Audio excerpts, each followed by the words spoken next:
Most people think intelligence looks like trophies, test scores, and TED Talks.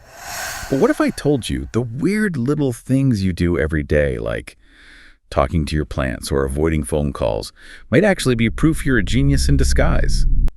Think about it. Albert Einstein was known to mutter his own name when confused. Lady Gaga keeps a notebook for random 3 a.m. thoughts. And Elon Musk, he sometimes forgets birthdays because his brain is busy solving, complex problems. It's absolutely true. And what's fascinating here is that high cognitive ability doesn't always look, conventional. It can show up as behaviors that seem eccentric, maybe like extreme introversion or even procrastination. Okay, procrastination, really. Yeah, really. So our mission today basically is to decode the hidden brilliance behind some of these, let's call them unusual habits, and reveal how they might be signs of deep intelligence in your own life, perhaps. Yeah, that's a really captivating idea. Yeah. Let's jump right in.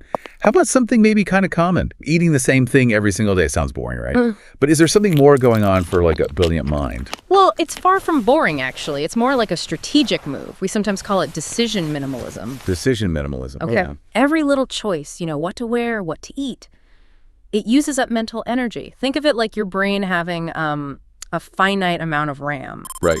So by automating those mundane decisions, people like Mark Zuckerberg, Steve Jobs, even Barack Obama, they famously freed up that mental bandwidth. So they weren't just being rigid. Exactly. They were optimizing their cognitive load for the really important stuff, the higher level problem solving that needs their full attention. That makes perfect sense. So what about this one? Needing solitude after socializing. You just want to quietly slip out of the party, do the Irish exit. It can feel a bit antisocial sometimes, is it? Not really, no. That need for solitude is often tied to deeper cognitive processing. People with higher cognitive scores, they often need that recovery time because their brains are constantly analyzing everything, the tone, the body language, the subtext. Exhausting. It can be.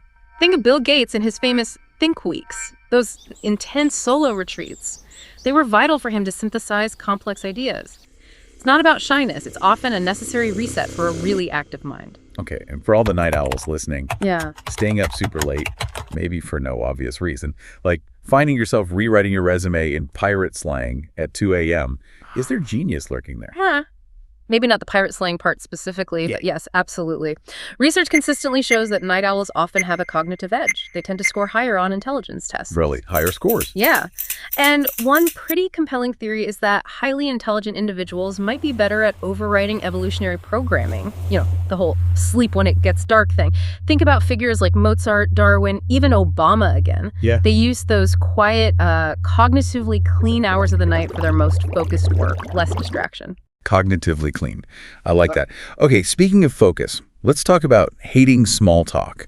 That feeling where you'd rather, chew glass than discuss the weather, is that just a social quirk or is it something deeper? It's often something deeper. It usually signals a high need for cognition. Need for cognition. Yeah, it's like a craving for depth, for effortful mental activity. High IQ brains tend to tune out superficial chatter because, frankly, they find it intellectually unsatisfying. They really come alive in, say, philosophical discussions or when tackling complex problems. The philosopher Wittgenstein, he apparently avoided parties because he said people were full of noise. Full of noise. Wow, so it's not just being rude or awkward. Not necessarily, no. It's more about a deep-seated desire for meaningful engagement, for something substantive. Okay, this next one. I feel like this hits home for a lot of people. Crushing deadlines at the very last minute. You had weeks, maybe months, but you only really started yesterday and somehow delivered today. Is that brilliance or just, bad planning? Well, it's fascinating because it can be both, of course. But for some highly intelligent people, it seems to be almost an unconscious strategy. It links to something called the Yerkes-Dodson law. Basically, a certain amount of pressure can actually boost performance up to an optimal point. So stress is good sometimes. For some tasks, yes. These minds often delay because they kind of know, maybe subconsciously, that they'll hit an intense flow state when the pressure is really on. Think about Leonardo da Vinci taking, 16 years on the Mona Lisa? Or Douglas Adams loving the whooshing sound deadlines made as they flew by?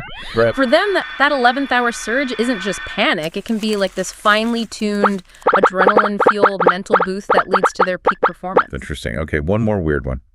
Getting emotionally attached to objects. Like apologizing to your Roomba when you bump into it, or feeling genuinely bad for a discarded sock. Yes. That's anthropomorphism projecting human feelings onto non-human things. And it's often a sign of high emotional intelligence and empathy. Huh. Emotional intelligence. Definitely. Think about Pixar. They've built an entire empire on this concept, right? Making us feel deeply for lamps and robots and toys. Crying during WALL-E or Toy Story 3 isn't necessarily childish. It could actually be a sign of really deep empathetic wiring in your brain.